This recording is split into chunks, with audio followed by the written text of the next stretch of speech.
안녕하세요, 박민수 원장입니다. 항상 구독해 주시고 좋아요를 눌러주셔서 진심으로 감사드립니다. 아무래도 최고의 고민일 것 같아요. 2021년이 밝아왔는데 작년 2020년 코로나와 이렇게 맞서느라고 가장 큰 숙제가 되어버렸습니다. 바로 다이어트죠. 체중이 증가되었다는 분들이 굉장히 많습니다. 그분들을 위한 2021년 코로나 시대에 슬기롭게 넘기는 다이어트 10가지 제안에 대해서 제가 말씀드리는데, 제가 헬스 경향이라든지 여러 가지 언론사들의 제보한 내용을 간추려서 정리한 내용입니다. 코로나 시대 다이어트의 과제는 집콕이 일상화됐습니다. 집에만 있다 보니까 두 가지 문제가 있습니다. 많이 먹죠. 두 번째는 운동량이 굉장히 떨어집니다. 다이어트를 시도한 사람의 70에서 90%가 1년에 다시 살이 찌는데, 코로나 시대 다이어트는 오히려 살을 빼는 것 자체가 아예 쉽지가 않아요.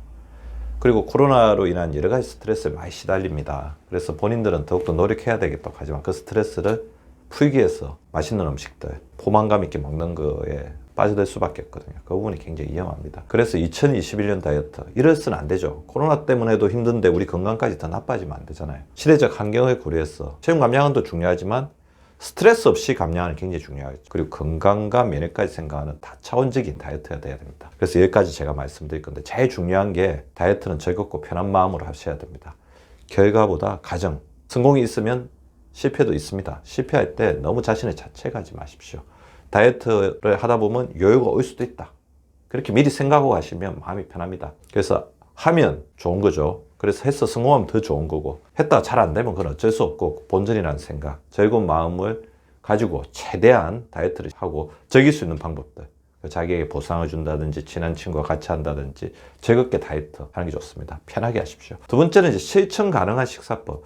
코로나 때문에 이것저것 음식을 또 이렇게 막 준비해서 먹는 거, 식단을 준비한다는 것도 굉장히 큰 스트레스거든요. 그래서 저는 품이 많이 들어가고 힘든 음식을 준비하는 것, 식단을 꼭 이렇게 강박을 가지면서 준비하는 것보다 더 중요한 게, 그런 건 또 오히려 힘들 수가 있어요. 식사법이 더 중요하다고 생각합니다. 식사법보다 위대한 음식은 없습니다. 세 끼를 절반 식사량, 그러니까 세 끼를 조금 줄여서 먹는다. 밥을 먹는 밥그릇부터 조금 바꿔보세요. 좀 작은 거로 천천히 꼭꼭 씹어 먹되 배가 출출한 느낌을 가지도록 하는 게 굉장히 중요하고요. 몇 끼 식사량을 일정하게 하되 식사와 식사 사이 과일, 간식을 통해서 배고픔을 좀 줄여주는 게 필요하죠. 그래서 식사할 때 야채 섭취 늘리고 지나친 탄수화물을 줄이는 게 좋습니다. 그래서 제가 항상 말씀드리죠. 밥 한 번, 반찬 한 번 드시지 말고 채소 한 번, 비채소 한 번, 밥 한 번. 그래서 채소 섭취를 올리고 탄수화물 섭취를 줄이는 쪽으로 하면서 인슐린을 아껴주면 건강도 좋고 당뇨도 예방할 수 있고 다이어트에도 도움이 됩니다. 목표를 좀 잘게 나누십시오. 갑자기 10kg 빼겠어. 포부는 원대하지만 그것 자체가 본인에게 굉장히 스트레스가 됩니다. 그래서 저는 환자분들이 그렇게 하거든요. 일주일에 300g 빼자. 그러다 보면 500g, 1kg 빼가지고 오시는 분도 있습니다. 그럼 더 좋은 거죠. 그래서 목표를 조금 세그멘테이션이라고 하는데 잘게 나누는 게 중요합니다. 음식 섭취는 너무 무리하게 줄이지 마십시오. 10%만 줄이고 식사 시간은 10분 늘려서 천천히 꼭꼭 씹고 활동량을 10% 늘립니다. 10% 줄어든 양을 10분 더 천천히 먹으면 포만감을 느낄 수 있기 때문에 크게 스트레스를 받지 않을 수 있습니다. 그래서 너무 목표를 세게 잡지 말고, 그러면서 좌절하거나 본인을 힘들게 하지 말고 조금 잘게, 그다음에 소박하게 잡고 시작을 해보십시오. 그리고 제일 중요한 거죠. 아무래도 직콕하다 보니까 운동량이 너무 줄어듭니다. 안타깝게도 헬스클럽도 자꾸 열지 못하는 사태가 되다 보니까 운동을 하지 못하고, 그것 때문에 혈압이나 혈당도 올라가고 체중도 넣으시는 분들인데요. 직콕실의 다이어트 핵심 철학, 물론 이제 자기가 좋아하는 헬스장이나 그런 데가 오픈이 돼서 갈 수 있으면 좋지만, 그렇지 못하다면 바로 지금 여기입니다. 그래서 일상생활에서 활동량을 늘리는 게 제일 좋습니다. 발은 제2의 심장이죠. 많이 걸으십시오. 제가 항상 BMW 하라고 그러죠. 버스, 메트로, 워크. 저 같은 경우도 좀 시간이 나면 중간에 내려서 걷든지 아니면 집까지 가끔 이제 걸어가는 경우를 합니다. 그래서 생활을 운동화시키는 게 굉장히 중요합니다. 그래서 많이 걷고요. 그 다음에 운동을 생활화하는 것도 굉장히 중요합니다. 그래서 운동을 특별한 장소를 마련 못한다면 자기가 있는 집이나 아니면 자기가 일하는 사무실, 저는 항상 말씀드리죠. 진료실에서 팔굽혀펴기, 스쿼트, 그 다음에 손 허벅지 운동 계속 하고 있습니다. 자기가 일하는 데서 조금이라도 몸을 더 움직이려고 해주십시오. 스트레스가 많습니다. 그래서 운동을 통해서 풀어야 되겠다. 그런데 너무 무리하게 이제 운동하다 보면 그게 오히려 스트레스가 될 수 있습니다. 체중 감량기에 운동 같은 경우는 몸의 균형을 잡아주는 30분 운동이면 충분합니다. 더 할 수는 있지만 너무 무리하게 하다가 오히려 부상이 오거나 그것 자체를 하지 못해서 스트레스 받으면 힘들죠. 무리한 운동은 오히려 스트레스 쌓아서 식욕 통제를 어렵게 합니다. 30분 정도 하면 좋은데요. 15분을 두 번 나누어서 해도 좋습니다. 제가 항상 알려는 슬로우 트레이닝, 스쿼팅.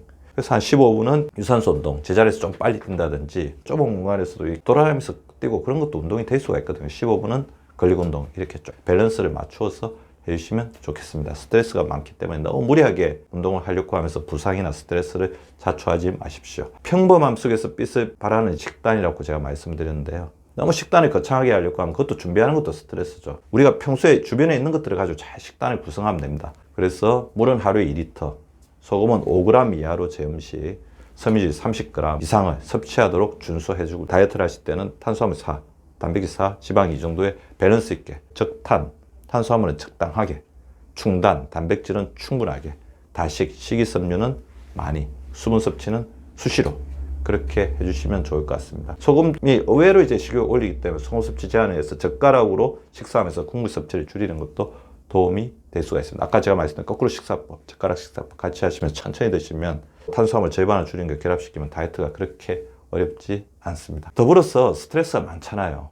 이럴 때 제일 중요한 게 저는 삶을 심플하게 정리하고 비우는 거라고 생각이 됩니다. 삶의 환경이 어지러울수록 식욕이 더 올라가고 스트레스가 더 올라갑니다. 잠자는 자리 환경, 장보기 습관, 그리고 냉장고 안에도 봐가지고 필요 없는 것들은 좀 정리를 해서 버리고 꼭 필요한 것들, 그런 것들을 건강하게 재설계하는 게 좋을 것 같습니다. 그래서 삶의 환경이 정리가 되면 우리 몸도 비울 수 있는 준비를 하게 된다는 거 명심해 보십시오. 부정적인 감정을 양산하는 생각을 좀 줄이는 게 좋은데, 제가 항상 말씀드리죠. 생각이 많으면 그중에 걱정과 불안이 따라가고 그게 스트레스 호르몬을 증가시켜서 식욕을 증가시키고 체지방을 축적시킵니다. 폭식과 가식의 80%는 스트레스예요, 한 겁니다. 근데 스트레스를 아무리 줄이려고 해도 그게 쉽지가 않습니다. 그래서 자꾸 이제 긍정적으로 생각하고 시간이 지나면 괜찮아질 거다 자신을 위로하는 거 중요하고요. 생각 중지 훈련, 하루에 시간 날 때마다 5분에 10분 정도 생각 중지 훈련 해서 머릿속을 비우는 연습을 좀 해보시기 바랍니다. 그리고 가장 중요한 거, 힘드신 분들 많을 것 같습니다. 그래서 자꾸 부정적인 생각도 날 것 같은데 자기만 힘들다고 생각하면 너무 이렇게 괴롭더라고요. 그래서 주변에 있는 사람들에게 조금 같이 이야기를 좀 나누면 좋을 것 같고요.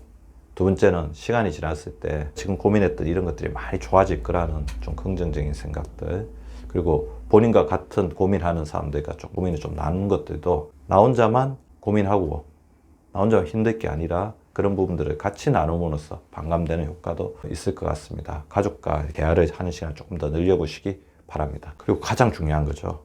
칼로리는 줄이더라도 오히려 더 알차게 먹어야 합니다. 그래서 양보다 질이죠. 스트레스 받아서 정크푸드, 불량 음식, 과도한 탄수화물, 고지방 이렇게 먹었다고 하면 신선한 입맛, 제철 과일, 제철 채소, 그 다음에 탄수화물 같은 경우에도 도정이 덜 된, 정제가 덜 된 복합 탄수화물 위주로 자꾸 먹으려고 노력하십시오. 일주일에 하나에서 2개 정도의 새로운 과일이나 채소를 도전하는 것도 굉장히 좋을 수 있어요. 자기 몸을 건강하게 채운다. 자기 몸에 있는 장내미생물, 유산균에게 좋은 걸 제공한다. 섬유질 풍부한 음식, 진짜 음식, 리얼푸드라고 그러죠. 그런 것들 먹도록 해주셔야 됩니다. 면역력을 채우셔야 됩니다. 건강을 채우셔야 합니다. 그리고 건강에 대해서 더 많이 투자하셔야 됩니다. 건강에 대해서 아낌없이 투자하셔야 돼요. 다이어트 힘든 과정입니다. 다이어트를 하고 나서 유지를 하시려면 다이어트하는 과정이 즐거워야 되고, 다이어트 하는 동안 에너지의 소모가 적고 활성산소로 인한 자기 몸 손상이 적어야 됩니다. 항산화 영양소가 풍부한 음식으로 좀 채워주시고요. 건강한 다이어트를 해주시기 바랍니다. 저 박민수 박사 채널은 건강하고 과학적으로 다이어트 할 수 있도록 좋은 내용들을 앞으로 더욱더 많이 말씀을 드리도록 하겠습니다. 다이어트 과정과 결과가 즐거운 해피 다이어트, 몸과 마음을 치유하는 힐링 다이어트 하는 우리 구독자분들 되시기 바랍니다. 구독과 좋아요는 박민수 박사 TV를 지속시키는 생명력입니다. 많이 구독해 주시고 좋아요를 눌러 주시기 바랍니다. 항상 감사드립니다.